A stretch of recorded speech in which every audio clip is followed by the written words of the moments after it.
Alright everyone, so last two videos we talked about subtext and started breaking them down. If you haven't viewed those, you can. Today we're going to focus more on subtext at work, some other ways that subtext is used in writing. And one of those is writing the unreliable narrator.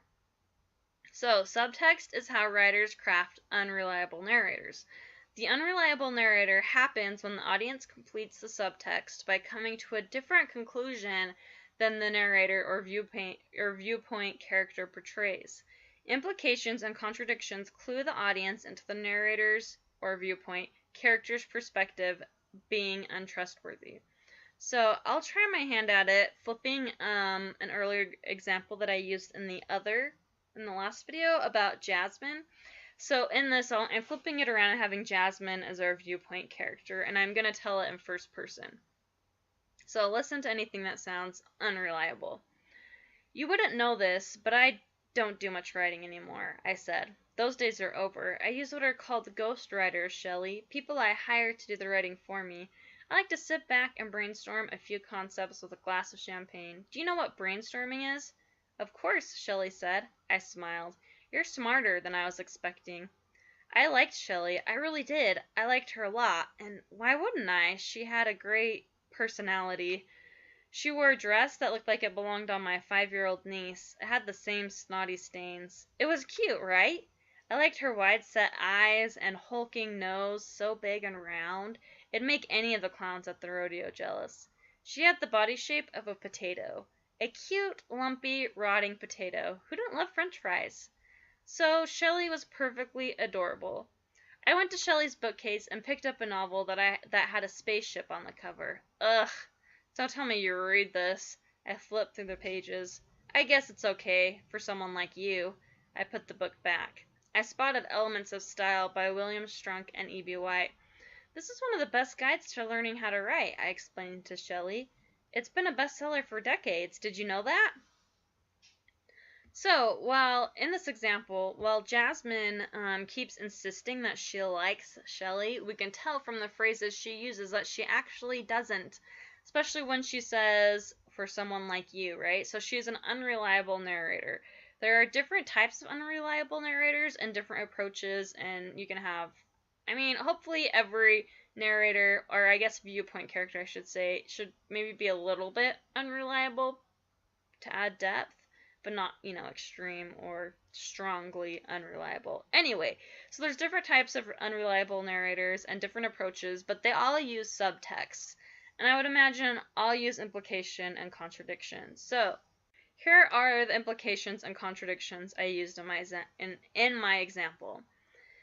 If Jasmine truly liked Shelley, she wouldn't feel the need to say that fact so many times. It wouldn't even cross her mind to say it.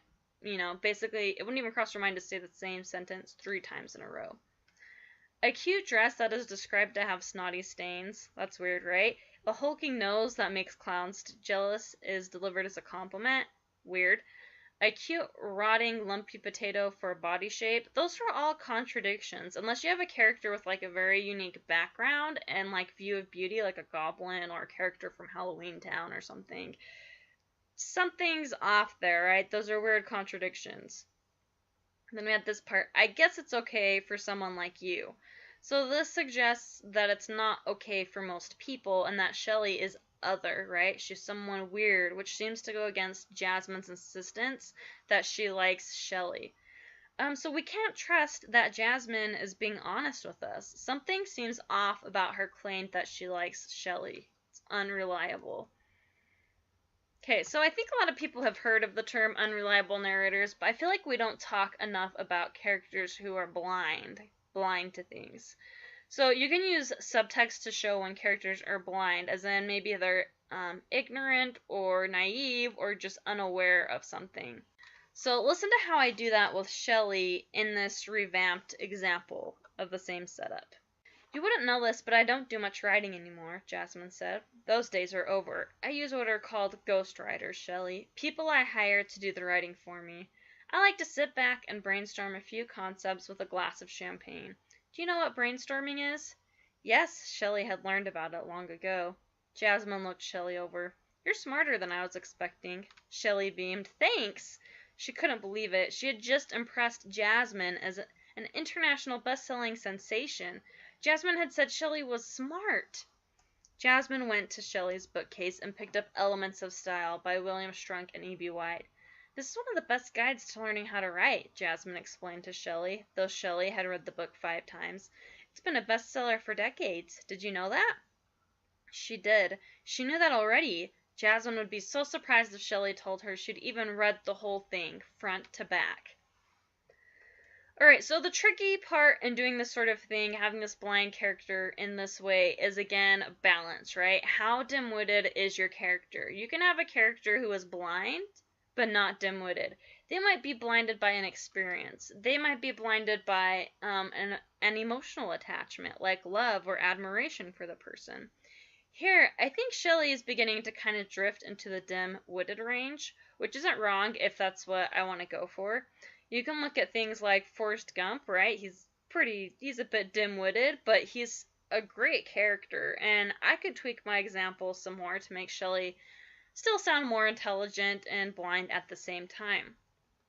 Now, the heavier you imply your subtext and the more obvious your characters, the heavier you imply your subtext and the more oblivious your character seems to be to it, the more dim-witted they become.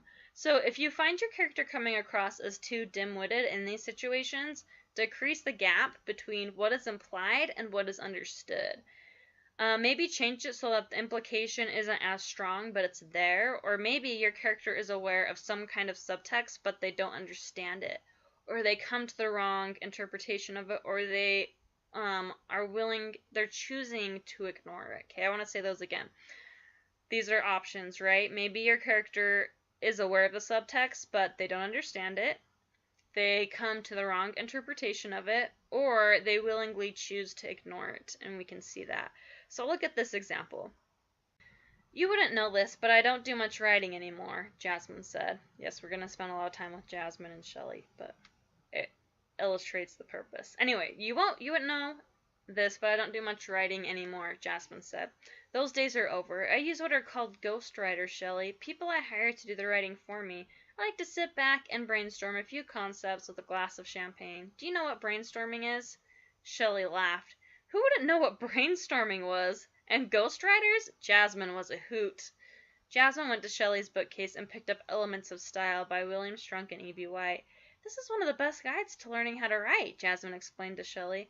It's been a bestseller for decades. Did you know that? Shelley laughed. No, I've never heard of that in my life, she joked. Is that a book? Jasmine gave her a cold, sympathetic smile. She patted Shelley's hand. So here we have Shelley coming to the wrong conclusion, the wrong interpretation of Jasmine's subtext.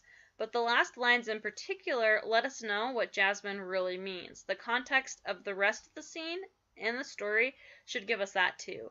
But our viewpoint character is blind to what Jasmine actually means and how she's actually treating her. So this overlaps with, or it can work with the unreliable narrator in a sense, right? But I think of them as two different categories because I feel like they function differently. So when working with blind characters, consider these things.